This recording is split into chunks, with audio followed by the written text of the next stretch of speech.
Voices that shape the narrative. Truth that stands unwavering. Culture that defines our people. Governance that drives change. The Bangsamoro Lens.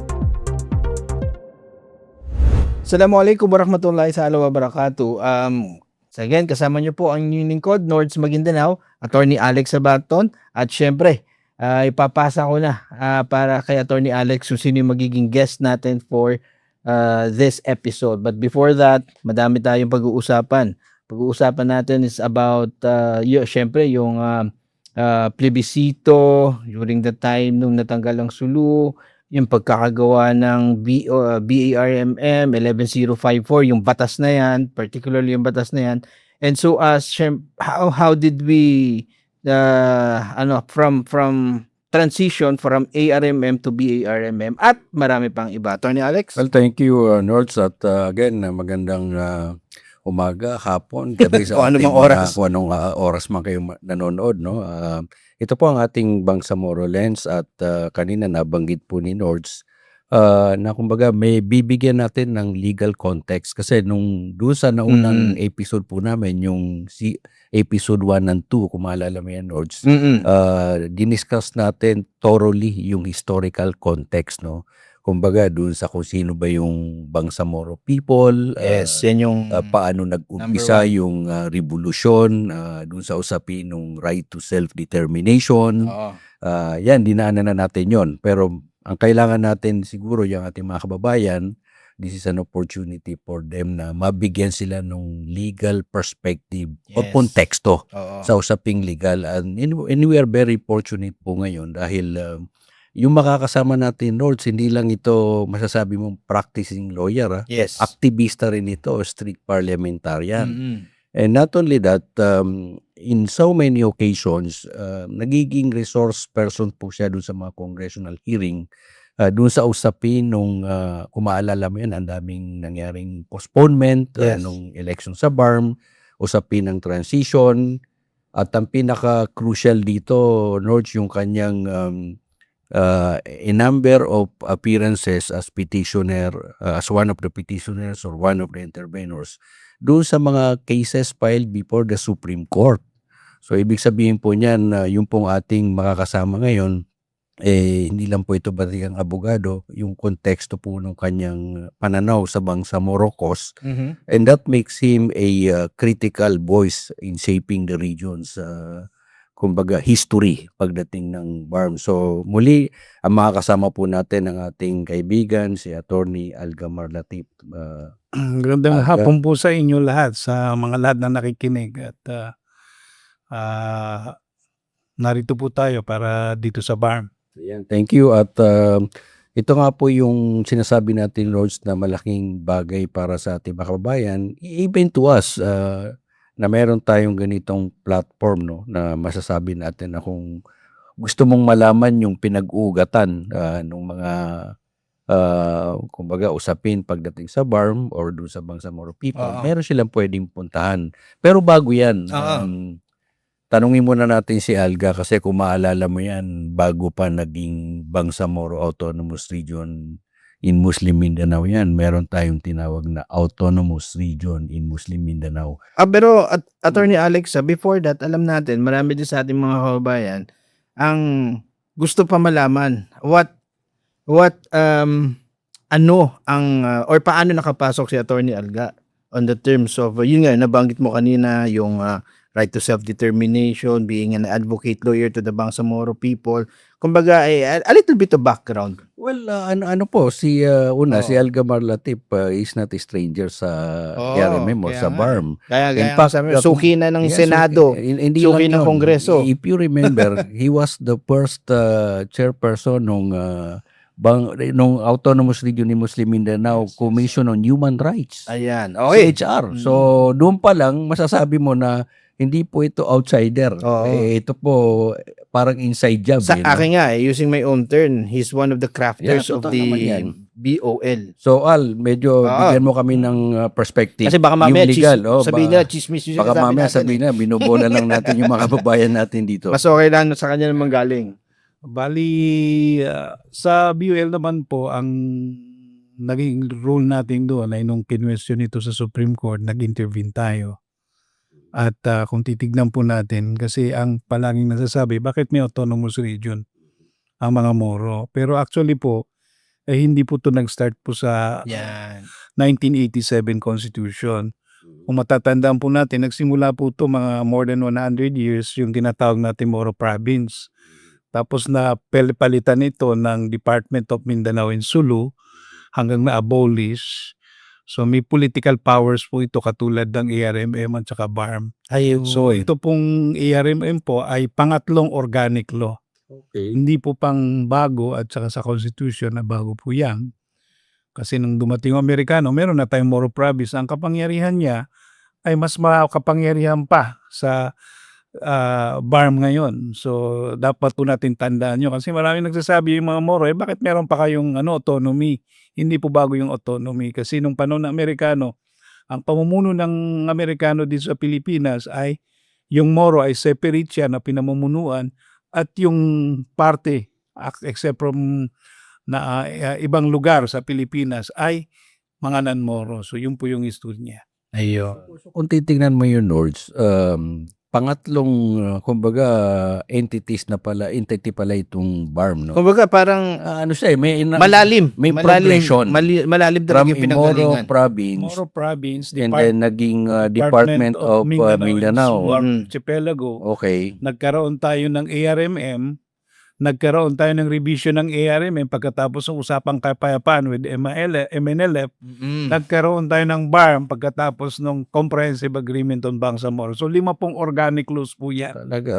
Pero yung doon sa balikan ko lang bago natin talakayin yung sa ARMM and sa BARM kasi nabanggit mo yung Moro Province, Department of Mindanao, and so on and so forth, no? Pero ano yung political structure kung meron man at that time? Mga nakaupo ba dyan? Mga Moro din? Ang nakaupo po dyan nung una ay yun po ang pinakamahabang martial law kasi pinamumunuan po tayo ng ng mga military governor ng mga Amerikano nung sa Moro Province kasi pagkatapos po na nalipol yung Philippine Revolutionary, tumutok sila sa Mindanao at nagkaroon ng military government na kung saan may Moro Province. Ang mga namumuno po ay hindi Moro kundi mga Amerikano. Yes, So, during the time, no? meron pong respeto sila kasi meron pong Treaty of Bates with Espanya. Yeah. So nirerespeto po doon yung mga kapangyarihan ng mga ng Sultan ng Sulu at saka yung mga patapangambong Saranao. So pwede nilang i-implement yung kanilang mga customary tradition at law at saka Islamic law. Kaya merong mag-asawa sila, hindi po subject sa Philippine law nung panahon na yon. Okay, yan yung mga, dyan pumasok yung one time na Dansalan Declaration nung sinabi nila na we want to be part of the US regime rather than being part of the Philippines. Kasama doon sa Dansalan Declaration. So palagay ko kung makikita mo, naging mahaba rin yung influence ng American, especially doon sa Mindanao, no? But basically, kung maalala mo yan, Nords, nung nagkaroon tayo doon sa unang episode pa lang natin, may mga binabanggit ka ng mga salitang or lingwahe ng Amerikano na parang yun yung naging Preference. Eventually. Pero doon alga sa kasi maganda yung binabanggit mo na nagkaroon ng Bates Treaty. Yes. Na kumbaga merong recognition at mas mataas yung respeto dahil kumbaga pag sinabi po nating treaty, sanctioned by international community yan. No? So parang doon pa lang kung makikita mo baka parang nagkakaroon na ng recognition that these are people, yung Moro, as we call it now, di Bangsamoro, meron talagang distinct or commonalities with the original inhabitants. Yun yung sinasabi niya. Pero attorney, organic Pero Attorney Alex, baka ma-discuss din sa atin ni Attorney Alga regarding naman doon sa yung pinaka-route kasi if you're starting out from the pinaka-route, doon naman sa konsepto, the reason why pinaglalaban natin yung area natin being autonomous kasi long before ang sinabi, we were illegally annexed to be part of the Philippines. Give us a little information with regards to that. Illegal annexation during the time of the Americans. During the time of American po, very clear po yun na nirespeto kaagad tayo kasi meron pero Beach Treaty. Ang sumunod naman po dyan ay yung Declaration ng Independence sa Pilipinas. Nirespeto po yan, mababasa niyo yung Declaration of Independence sa Pilipinas na hindi ang ina-assert ng mga Philippine Revolutionaryo ay yung mga dating sultan dito sa Maynila. Pero hindi nila doon sinama yung sultan ng mga Mindanao. Pero hindi nila tinuloy yun. Nung nagkaroon po ng Malolos Convention, kung makikita niyo po mga assemblyman na kinatawan sa Malolos Convention, Yung mga Muslim. ay hindi po mga Muslim. Ah, hindi. May galing Sulu, merong galing Yes, sa oo. Cotabato, sa Malamang, sa Dansalan.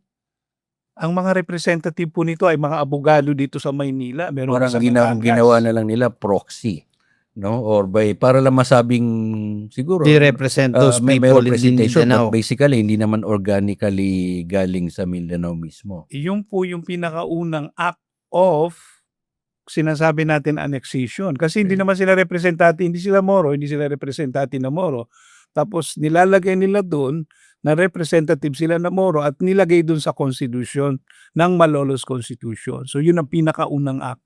At masaklap pa noon, ang panahon na po na yun ay wala pang kasarinlan ng mga Pilipino kasi nakuha po natin yung independence natin ay 1945 o 46.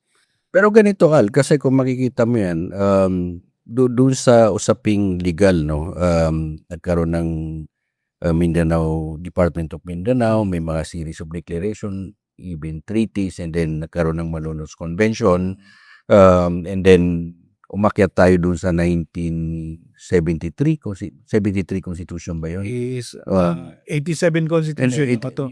Nung panahon nung nagkaroon ng 73 Constitution ng Batas Pambansa, 71. 71 ba yun? Okay. Nung 71, anong estado at that time? Paano nila, ano yung political recognition na binibigay sa mga Moro North? Bago pa tayo pumasok doon sa 1987. Ay wala pong political recognition. Pero nung nagkaroon ng unang revolusyon after independence, actually, doon na nagkaroon ng, bigyan natin ng atensyon yung Muslim. Kasi nagsimula po ito 3 years na magkaroon tayo ng independence noong 1948. Na kung matatanda nyo, nagrevolusyon po si Maas Kamlon. Oh, yun Siya yung po ay one of the matinding- first revolutions that happened in the Philippines So- against that newly established Mm-mm. government. Tama. Nakulong siya, napardon siya, nakulong. At incidentally, nung napardon siya, tinulungan siya ni Miswari. And then nagkaroon tayo ng Jabida Massacre na kung saan nagkaroon ng nag-spark ng Kumbaga, yun yung naging triggering point. no? Contemporary times na. Doon sa sinasabi nating Moro Revolution. In fact, kami ni Nords, when we backtrack yung history, bago pa pala nagkaroon ng MNLF, nagkaroon ng Mindanao, Moro Independence Mindanao. Parang ganun yung... merong mga ganung mga movement. Until yun nga, pumasok na yung Jabida Massacre. So, naging catalyst ngayon yun for a more aggressive. Kasi dalawang stages po yan. Yung sa yung sa Jabida Massacre ay yung po ang immediate cause. Kumbaga, yun yung nag-trigger. Pero meron pong tayong tinatawag na underlying cause at saka root cause. So, ang root cause talaga po niya na yung pinakauna na meron po tayong kasarinlan yung mga Moro. Yeah, ever since from the very beginning. Yun yung pinaglalaban talaga. Yung underlying cause naman po ay nung nagkaroon ng American at saka nagkaroon ng independence, 1946, ay lahat po ng development structurally neglected po at marginalized yung mga Moro sa infrastructure, sa governance. Yung po yung underlying cause. Hanggat nagkaroon na ng immediate cause, ito yung sinasabi nating Jabida Massacre na kung saan nagbuo na ng revolutionary front yung mga kabataan, sila Miswari, sila Sasim Salamat. So nabuo yung Moro. So, kumbaga, dyan na pumasok yung from MNLF naging Yes. MILF pa yan eventually. And then pumasok na diyan yung mga usapin dun sa top 90, merong mga 300 din parang May series of events naman sila. kumbaga may dun sa recruitment na yun Oo. may mga tinatawag na ito yung mga original Moro defenders. And then eventually nagkaroon tayo ng 1987 Constitution that categorically now reflects the provision dun sa Constitution for the mandating the establishment of an autonomous government in Mindanao. No, so yun yung eventually that paved the way doon sa Organic Act nung ARMM, which is yung 6734. Palagi pong sinasabi po ng MNLF at saka MILF ay kiniklaim nila yung Tripoli Agreement. So pagkatapos sa Tripoli Agreement, hindi na-implement yun. Nung panahong presidente si Marcos ay naggawa siya ng lupon yata LTP. And then ito po ay isang administrative body, hindi siya political body. Pero nung manalo po si Cory sa revolution, pumunta siya, binisita niya si Maas Miswari sa Sulu. At doon na po nalagay yung autonomous region ng Muslim Mindanao sa 1987 Constitution. So tama doon sa discuss natin last time. Tama yun. In fact, Na-validate ni attorney. in fact, as we go along with the discussion, Oo. that's one of the constitutional issues raised against the BOL dahil doon sa Constitution binabanggit yung specifically yung ARMM. Wala naman daw binabanggit na Bangsamoro Autonomous Region in Muslim Mindanao. So give us the context of that, Al. Kung nung inakyat na yan, sabihin na kasi, kumbaga, fast forward tayo dito, nagkaroon ng ARMM, and then eventually nagkaroon ng BARM. Is it more of a rebranding or kumbaga parang, or are we, kumbaga, that impliedly, do we recognize now na nagkaroon ng failed experiment yung ARMM? Nako, yun. Call that an experiment. Kasi, Kaya nagkaroon tayo ng BARM. If I'm not mistaken, during the time of ARMM, isa na yan sa, nandun na ata si Attorney Al na pinag-uusapan na about yung failed experiment. Kasi one of yung maingay na pinag-uusapan during the crafting of the BOL is referring to the ARMM as a failed experiment. So, paano nga yun, Attorney Al? Bali, yung failed experiment po, ang nagsabi actually niya na si Pangulong Noynoy. Sabi niya, ARMM is a failed experiment. Kaya po, nag-initiate siya, tinuloy niya yung pakikipag-usap sa MILF. And then, meron na po nagkaroon ng usapang pagkapayapaan. Malaki po yung pagkakaiba ng ARMM at saka BARM. Patungkol naman po yung sa Constitution na bakit Bangsamoro ay ang nakalagay naman po sa Constitution ay yung structure of political government ng Bangsamoro. So kahit na anong pangalan yan, pwede man namang ilagay doon. Especially so na yung pagpapalit mismo ng pangalan ay by virtue of a law passed by the Congress. No? So basically, that does not preclude the Congress to rename from ARMM to a Bangsamoro Autonomous Region in Muslim Mindanao. Pero ganito, Ale, kasi in fact, siguro tayo parang hindi katanggap-tanggap yung sinasabing failed experiment. Dahil ano ba to? Ginagawa niya lang kaming experimental. But basically, ano yung naging reason, what may be trigger na we have to rebrand or enhance or reorganize the political structure? Ano ba naging problema dyan? Structurally defective ba yung ARMM or failure of governance? Kasi magkaiba yan eh. Di ba? I mean, you look at it, pwedeng sound naman yung system, structurally feasible, pero yung liderato ang nagkaroon ng problema. Yes, bali ang unang-una sa ARMM po ay yung election niya ay very ang daming postponement even before. Ito yung BARM, iba pa kasi yung BARM 5 beses na-set yung schedule ng election. Pero dito po sa ARMM ay unang-una yung pong hindi rin nakasabay sa synchronized election na kung baga ang naging paratang ng mga ibang sektor ng society ay hindi na walang genuine election, kundi nagkakaroon ng anointment lang. Ibig sabihin kung ano yung suportahan ng presidente, yun na nagiging presidente kasi hindi na sinusuporta. So walang tunay na pagpili. Tapos hindi sabay-sabay yung election sa national at saka local election. Ang pinaka-basic po ay hindi siya naging responsive sa ARMM kasi yung Human Development Index ay hindi siya ganoon.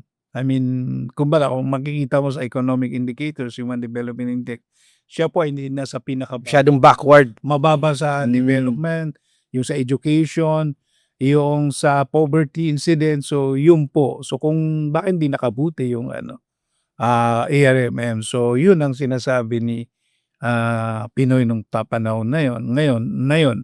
So ang unang ginawa niya ihakbang, isabay ito sa national election, kailan synchronize. Tapos pinirma nila yung Comprehensive Agreement of Bangsamoro, pero hindi po naipasa nung panahon niya. Yun yung nauna ano ba nauna? Framework o comprehensive? Framework. Una yung framework Yes. kasi maraming tracks yan. Pagkatapos nun, And if I'm not mistaken, from the framework, nandun na po kayo. saan? Sa framework. Framework agreement on the Bangsamoro. Maraming You're already lobbying yung framework agreement on the Bangsamoro. nandiyan naman tayo in Oo, private tama. capacity. Kasi ang nangyayari doon, pag may mga sort of, do you call that convention or may mga dialogue, very active yung participation ng private Oo. sector, no? Basically, in probably giving inputs. Kasi nga, ang nakita nga natin doon, doon sa IRMM, batay doon sa binabanggit ni Alga, administratively, parang lumalabas, walang genuine autonomy. Dahil, kumbaga, kontrolado pa rin ng national government, walang fiscal autonomy in essence. Ibig sabihin nun, as far as kung paano siya masasabi natin na magkakascade yung development, napakahina. In fact, that's precisely one of the reasons why nakita nila na baka naman we need to adopt a different system from a presidential to a parliamentary form of government at the regional level. Kaya parang, alam mo kung merong hybrid sa mga sasakyan, ang Barma hybrid eh. Oo. Kasi kumbaga ito, it's like state within the state. In fact, that's one of the reason nung mga nag-oppose nung creation ng BARM, na sabi nila, as if we are creating a state within a state. But of course, eventually, sabi ng Supreme Court doon, mamaya, i-discuss din sa atin ni Alga kung ano yung mga contentious issues raised before the Supreme Court bago pa yung issue nung exclusion ng Sulu province Yan, isa yan. from the BARM. Kasi alam mo, Nords, ang sabi nung mga kababayan natin sa Lanao, pwede pa lang umalis sa BARM. Bakit hindi na rin lang tayo umalis, no? Nako. Hindi ganun kadali yun dahil eventually, Alga, will have to discuss na hindi naman ito yung out of context na lang nasasabihin mo, hindi, lipat tayo. Pero siyempre, dun sa, as one of the petitioners, no, dun sa kaso sa Supreme Court, pare, unahin muna natin yung ano yung mga constitutional issues ni-raise against the Bangsamoro Autonomous Region in Muslim Mindanao. Both structure, legal, and meron pa bang usapang moral dyan? Hindi naman. Bali, ang basic talaga na kino-question nila ay unconstitutional daw yung parliamentary system. Kasi dapat daw ay tayo daw nasa presidential system. Yun yung basic. Pangalawa ay, kasi maraming issue yun, pero yung fundamental issue lang. Ang pangalawang issue na fundamental ay yung Sulu ay hindi naman siya bumoto ng ay hindi kasi wala pang eleksyon noon sabi niya yung constitution, yung provision na ng BUL na kung saan ay kung majority dito sa BARM, ARMM ang bumoto ay sasama na rin yung Sulu o kaya yung province, ang basyan ay yung cumulative Total. That was prior to the That was prior to the plebiscite election.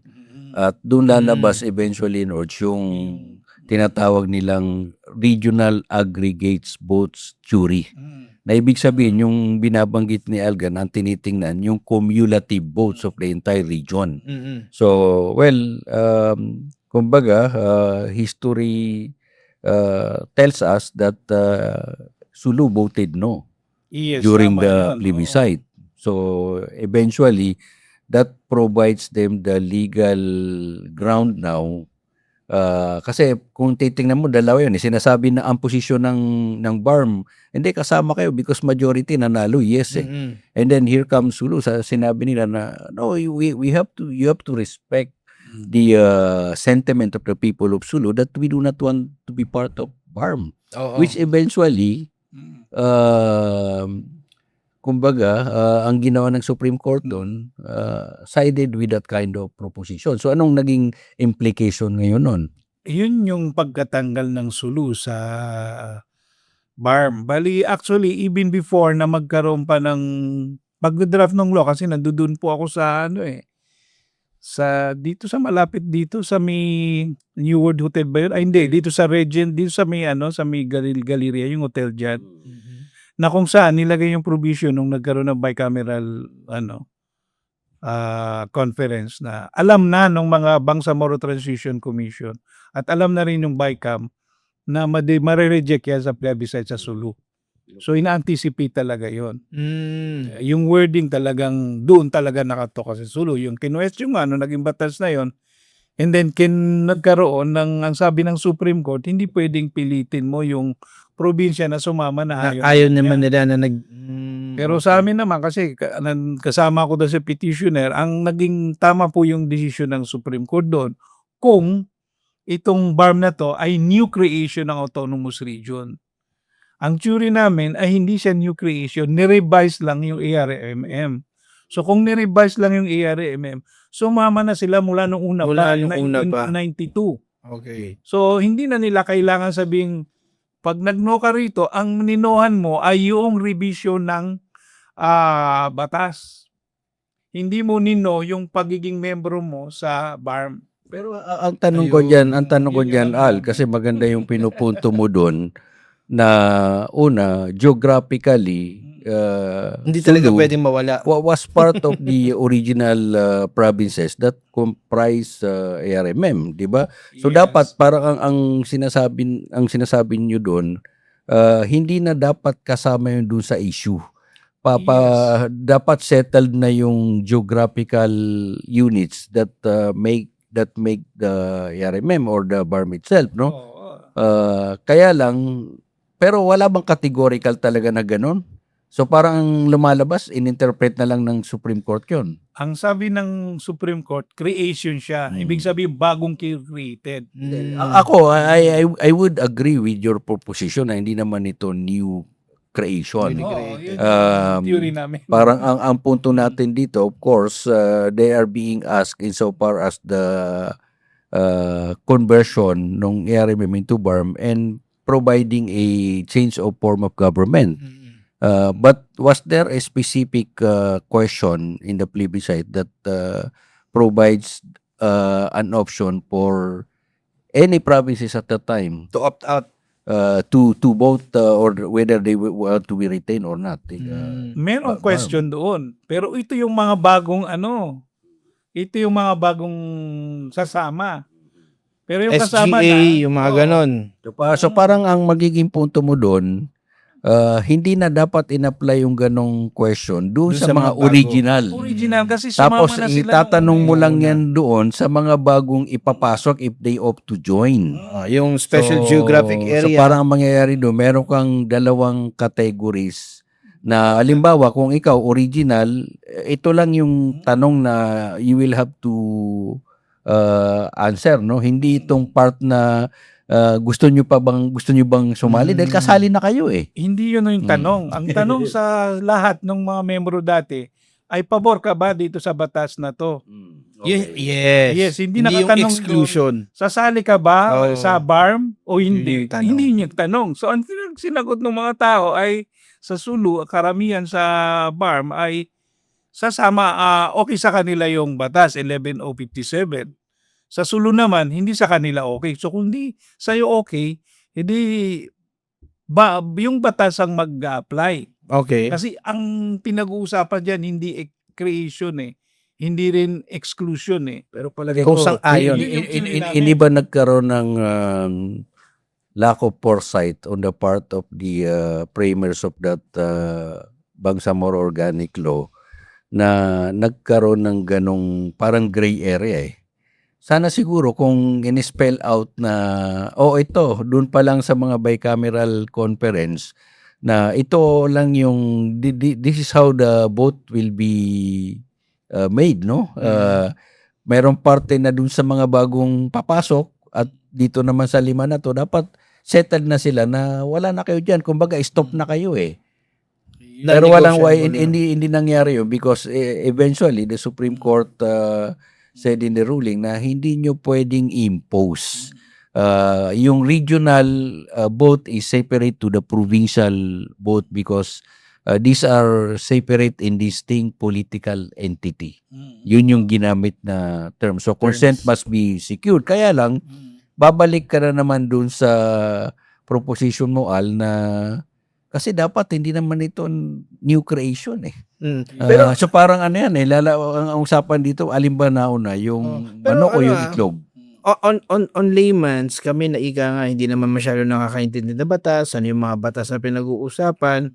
More on tinitingnan namin yung political Kasi, kumbaga, ang tinatanong ng ibang mga tao is the timing.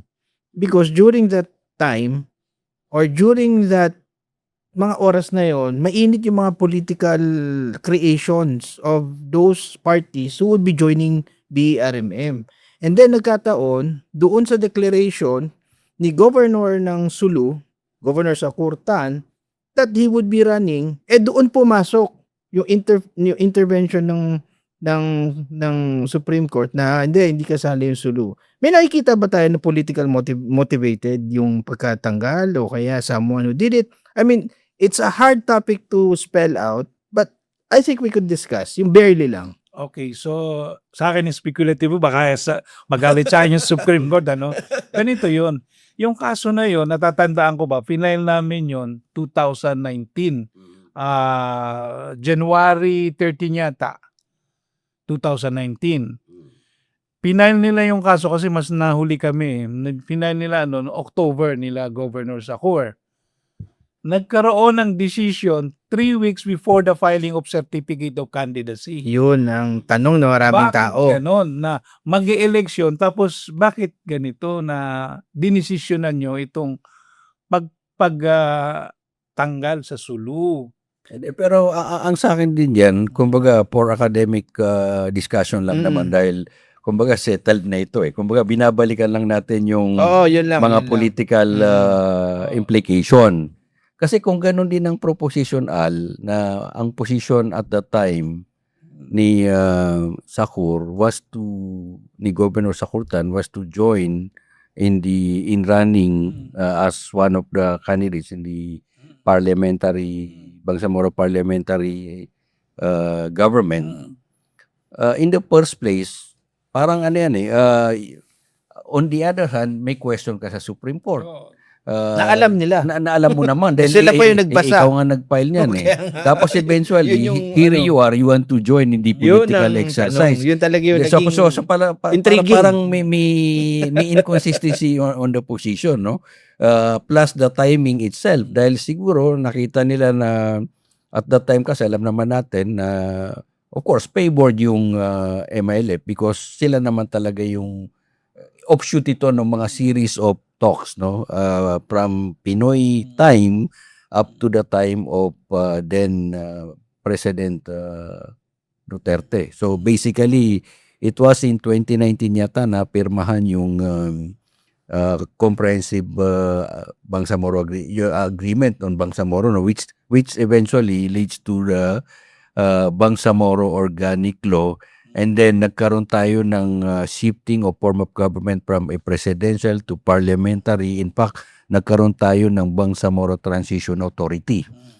which ang nangyari diyan, lahat ng mga pinaupong MPs or member parliaments were appointed by then President President Duterte. So ibig sabihin niya, kung makikita mo yan, Rods, from the transition and then nagkaroon ng halos ilang postponement yan, Alga, from the transition to the election. Dami. Hopefully kung matuloy man tayo. Yung election ay 5 beses na set. Para 5 itong September. So ito na yung pang-5. At Tapos medyo yes. tapos mayroon pang question mark ngayon Oo. whether kung matutuloy pa yung election. Meron. Well, you cannot discount that. Pero ako, ang impression ko dito, unlike ng mga previous na schedule na elections, kung makita mo walang gumagalaw sa sa grounds eh. So parang ang pananaw ko doon, alam nila na mapupospon. Unlike ngayon, very aggressive yung groundwork ng mga different political parties, no? In fact, hindi lang nagkakaroon ng aggressive movement, nagkakaroon na rin ng mga political realignment, no? Pero Maganda pag-usapan niya Yeah. mamaya ako. yung political element. Pero ang tanong ko diyan, Alga, yung bang ang punto natin diyan, from ARMM to BARM, ano ba yung pinaka-basic na masasabi mong nagkaroon ba tayo ng mga milestone accomplishment or After 7 years of existence, kumbaga, mga 8 did years. it address certain issues or Maganda yan. kumbaga political gaps kung meron man? Kumbaga, nakuha ba talaga yun na pag-usapan during the terms when the BO was crafted and ngayon na na tinatamasa na natin? Yung sa part ng government, binigay naman kung ano yung nasa BUL. So, binibigay yung sa BARM. Kasi ang fundamental na pagkakaiba ng BARM at saka ARMM ay kung saan yung sa BARM kasi block grant. So, ibig sabihin, pag nakuha mo tong budget na to at specific na 6% ng national income yata yun, yung BTA, yung parliament, sila nang mag-allocate ng budget. Yung sa ARMM, pupunta ka dito sa Congress. Kumbaga, yung term na sabi yan, nanlilimos. Nanlilimos pa. Depende mo yung budget Didepensa mo. Tama yun kasi at that time I was connected with the Senate do sa office of the then late Senator Aquilino Nini Pimentel, no.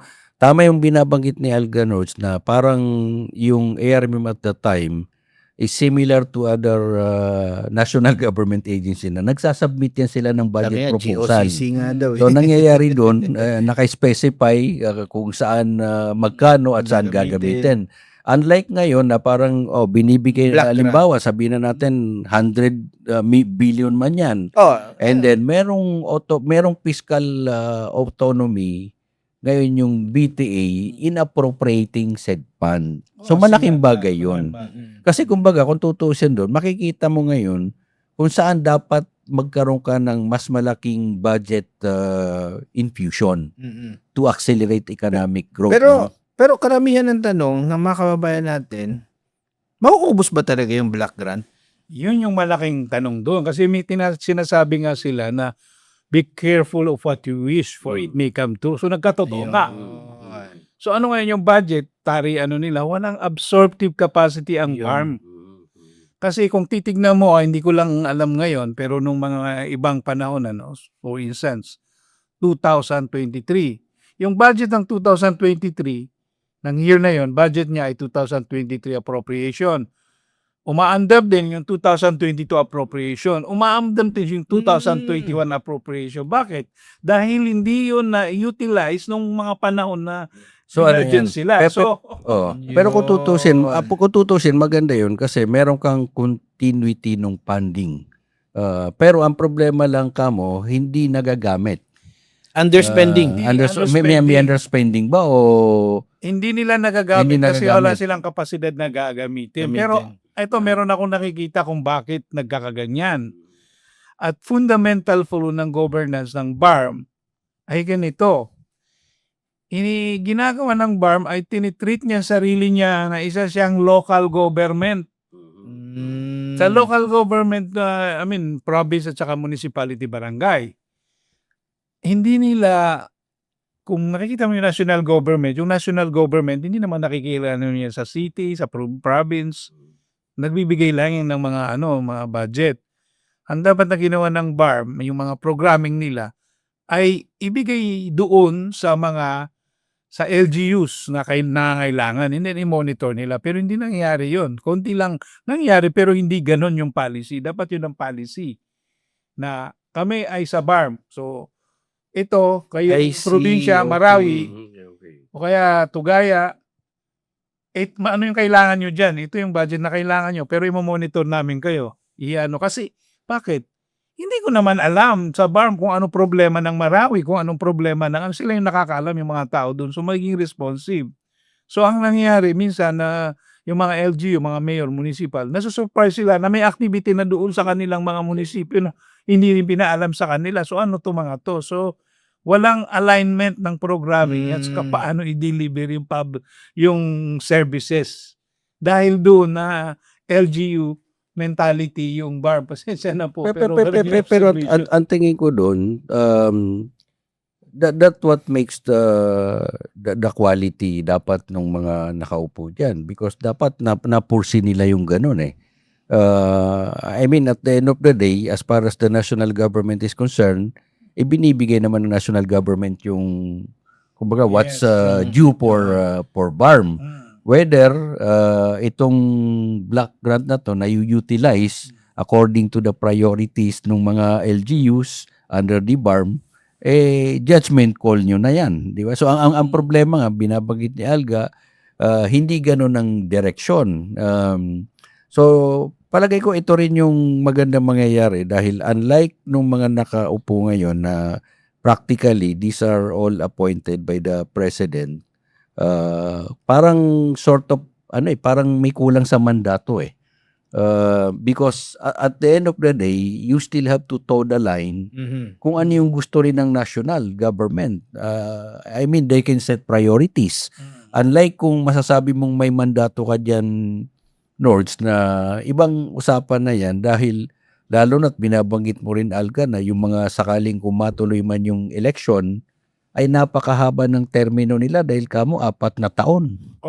Mag-expire yung termino nila sa June 30, 2031. So walang mangyayaring synchronized election by 2028. Walang ganun. Yun ng Congress yung election ng BARM sa 2028. So bawal yun at this very early may nag-ano sa akin na i-question niya itong batas na to. Kasi para nasa 12317 eh. Hindi ako nagkakamali. At saka ang idea naman talaga, kahit dun sa RMM pa lang, supposedly dapat magkaroon ng synchronized election from the national down to the regional level. Pero ang nangyayari kasi dyan, it's always subject to yung tinatawag natin sa law school, yung lalo na sa political law, yung political whims.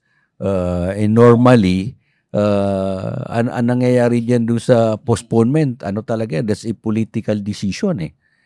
Minsan, ang nangyayari dyan sa mga postponements na nangyayari sa BARM, part of it by legislative intervention, part of it through a technical issues raised before the Supreme Court. At minsan, may mga position pa ang COMELEC, kung maalala mo yung pinakahuling na postpone. Kaya narinig ko, no less than the chairman of the Commission on Elections, si Chairman Garcia, nung binanggit niya na there was factual and legal constraints to pursue with the election. Well, nakita na natin na talagang malabo na yun. Ito yung nakikita ko ngayon, kaya nga sabi ko, baka matuloy tayo dahil very aggressive yung galaw sa babae. Wala rin mga pronouncement na nanggagaling sa chief executive or sabihin na natin sa ekotibo or even the COMELEC itself na may mga pronouncement na sandali, baka ito may mangyaring postponement. But daw sinasabi ni Attorney Alga na meron currently na petition merong sa Supreme matunog. Court. On the side na kumbaga doon sa observations ng ilan, kasi just recently, if I'm not mistaken, kahapon, nag-filed si Senator Amy Marcos ng Senate bill postponing the barangay and the SK election. Okay. Reasons of we are on a state of national emergency, energy emergency. That the budget that would be used, malaking budget yun ibigay na lang daw para sa gobyerno, ibalik na lang, and then that's the election of the barangay would be somewhere in November. And the election of the BPE would be on September. So mauuna pa technically yung BPE. And the BPE, the Bangsamoro Parliamentary Election, would spend around roughly 1 billion, if I'm not mistaken. That, malaking funds din. And take, given to consideration na, gaya nga na pinag-usapan, ilang beses na din yan na-postpone. Actually, nung last na postponement, malaki-laki na din yung nagastos nila. So, ewan ko, may umuugong lang na sinasabi, i-postpone na din natin yan, kung ipo-postpone din natin to for reasons of budget constraints and cost cutting. So, palagay ko, pwedeng gawin nila lang yun as a justification. But looking at kumbaga how things are now running, no? Una, yung pag-set ng election for September 2026 was a legislative parang na sila, diba? May batas yan eh. May batas na yan. So basically, that's Republic Act 12317. Whether Senator Amy filed a Senate bill postponing the BSKA, of course, that's another animal, so to speak, no? But ako, ang tinitingnan ko lang dito na pwedeng mag-postpone sakaling meron mang ganon, ay kung ang Supreme Court ang maglalabas ng sabihin na natin desisyon, dahil binabanggit nga ni Alga na merong mga nakahain na petisyon sa Korte Suprema questioning certain ano bang basis 88. nung doon sa redistricting pa rin yan. Ako actually yung abogado nila. So, ang lagay pala rito, ito pala yung nagtutulak ng Baa postponement. 85, kung hindi ako nagkakamali. Baa. Oo, 85. Bali, Baa 85. although sub-judice yun, hindi pwedeng discuss. yeah. Pero Okay, pwede ko naman Yes. kung ano yun nandun. Kung ano yung Hindi content. naman bawal yung sabihin na ito yung laman kasi public interest din yun, no? Ang sinasabi nila nung petition na yun ay una, yung Marawi City, ang kanyang populasyon ay 256. So I do not know, hindi lang ako sa 1,000. 256,000.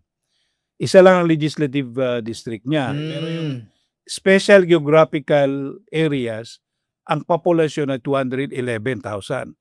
Pero dalawa ang district niya. So nasa batas, sabi nila ay very clear na nasa na yung equitable representation kasi ang representation ay base sa numero, population, number of population, at nakaklaro yun.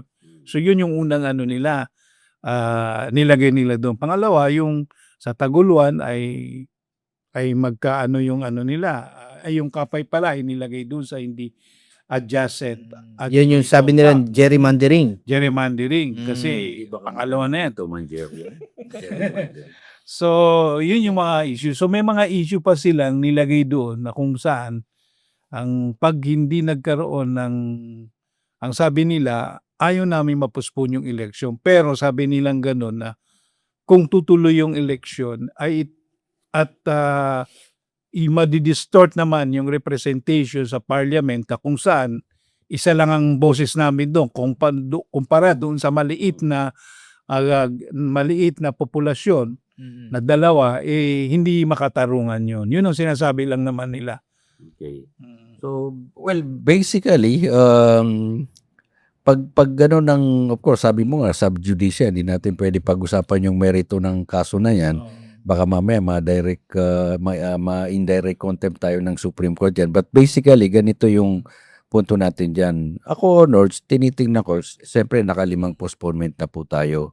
At I think this is an opportunity rin to provide or to give a real mandate from the people for those who will be serving the Bangsamoro Parliament. Kaya nga ang binabanggit ni Nords palagi, yung iba, sabi niya, misnomer yung binabanggit nyo na BARM election. This is not a BARM election. This is a Bangsamoro Parliament election. Dahil ito, you will be electing merely the member of the parliament. Baka mamaya, yung mga kababayan natin, hanapin yung governor, hanapin yung chief minister, because under the parliamentary form of government, the member of the parliaments will be the one who will elect ng kanilang chief minister. Attorney Alex, bago tayo tumalon dyan, dun sa manner of voting o kaya sa election, matanong ko lang, kasi regarding din dun sa budget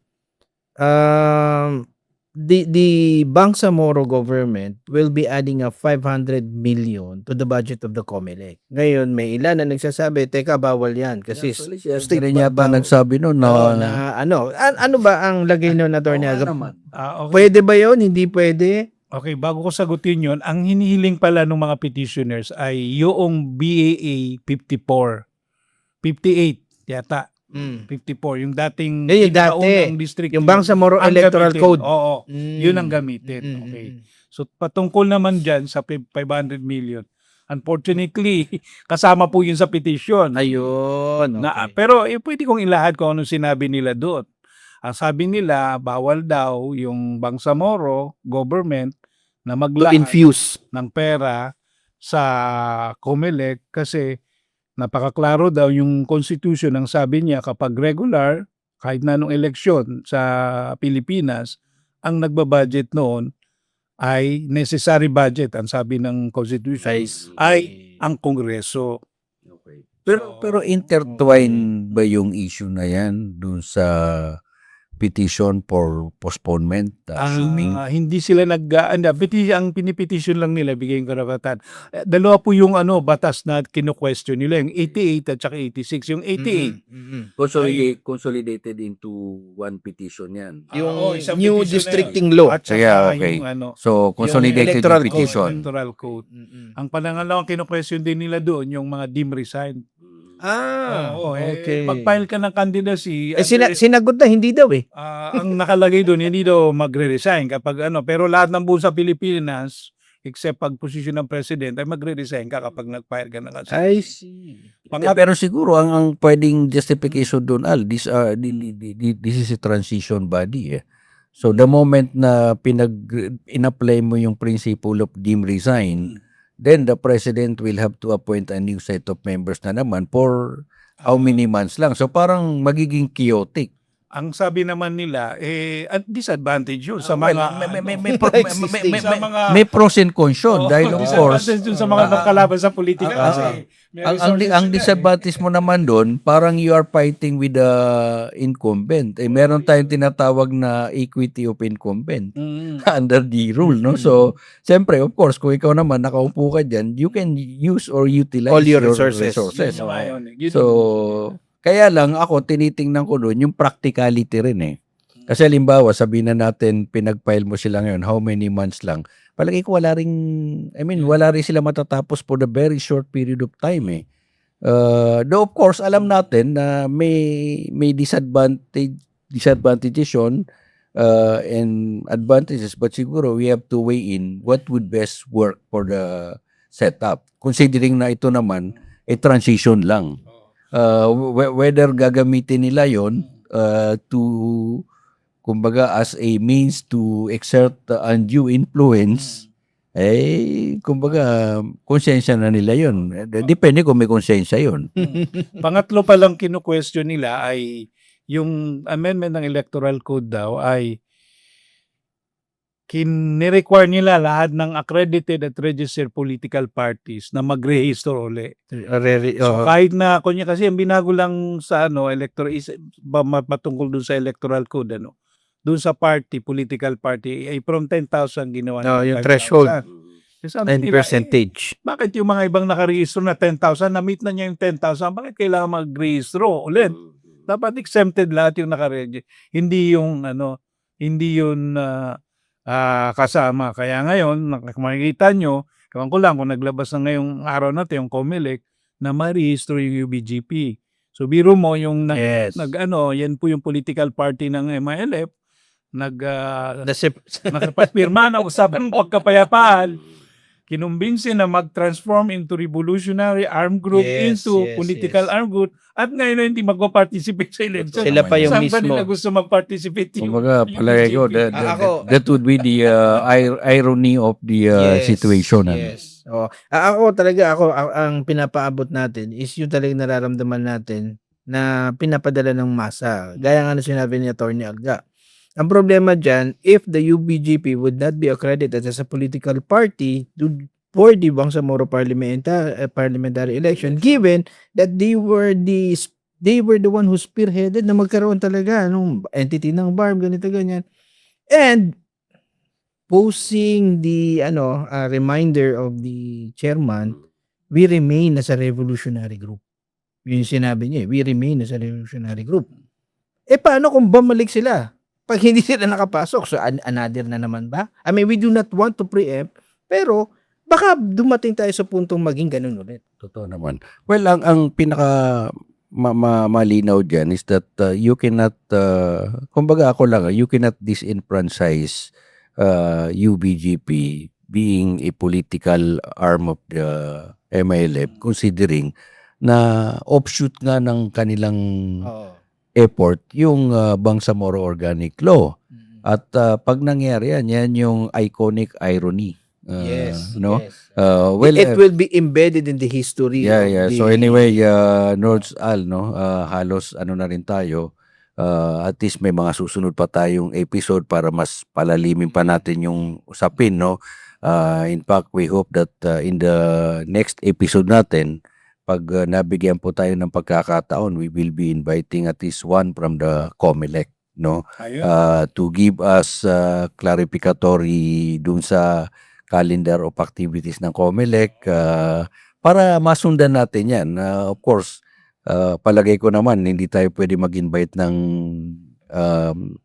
sa kaso ng Supreme Court dahil para pag-usapan yung issue ni Alga doon sa season. At saka si Mamugto. Pero palagay ko pwede tayong eventually part of discussion, but tingnan po natin as we go along. But for now, dito muna tayo pumasok, Nords, dun sa usapin ng course yung legal context, para po nasusundan po ng ating mga kababayan yung naunang historical context nung episode 1 and 2, then yung episode 3 po natin ngayon.